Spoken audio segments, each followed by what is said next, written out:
Est-ce qu'on nous écoute? Est-ce qu'on nous suit dans notre combat par rapport à tout ce que nous avons dit hier et qui se réalise aujourd'hui?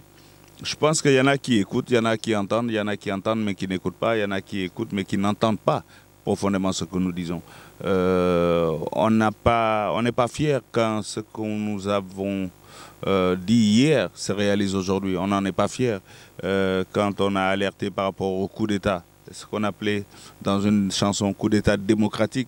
C'est ce qu'on vit aujourd'hui. Les coups d'État, il y a des coups d'État et des populations sortent applaudir. Ça veut dire quoi? Que c'est un coup d'État démocratique.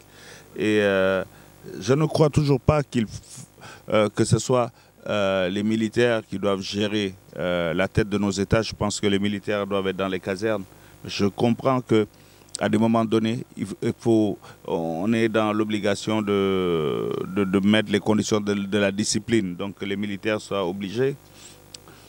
Je n'applaudis pas parce que j'aimerais bien que chacun puisse garder sa position dans la société.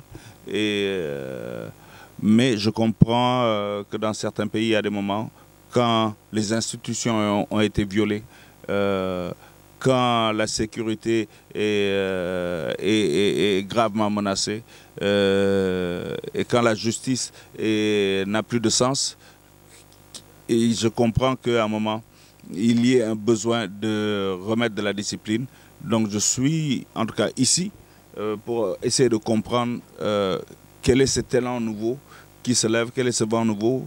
Je peux dire aussi que quand il y a un problème de souveraineté dans un pays, à un moment il faudrait remettre de l'ordre. Non, non, non, on ne peut absolument pas dire que le président malien est un nouveau Sankara, ni que Sankara est un Assimi Goïta. C'est réducteur pour l'un et pour l'autre. Assimi Goïta, c'est Assimi Goïta. Sankara, c'est Sankara. Il ne faut jamais comparer l'un par rapport à l'autre. Les trajectoires sont différentes, les histoires sont différentes, les époques sont différentes. Je pense que chacun d'eux écrira son histoire. Et en tout cas, l'un est déjà dans l'histoire. L'autre doit tout faire pour garder son nom dans la dignité de l'histoire. Voilà, c'est le défi de Assimi Goïta par rapport à Thomas Sankara. Non, aujourd'hui, si j'ai un petit message, c'est de dire aux Maliens de rester debout. Le Mandé nous a appris que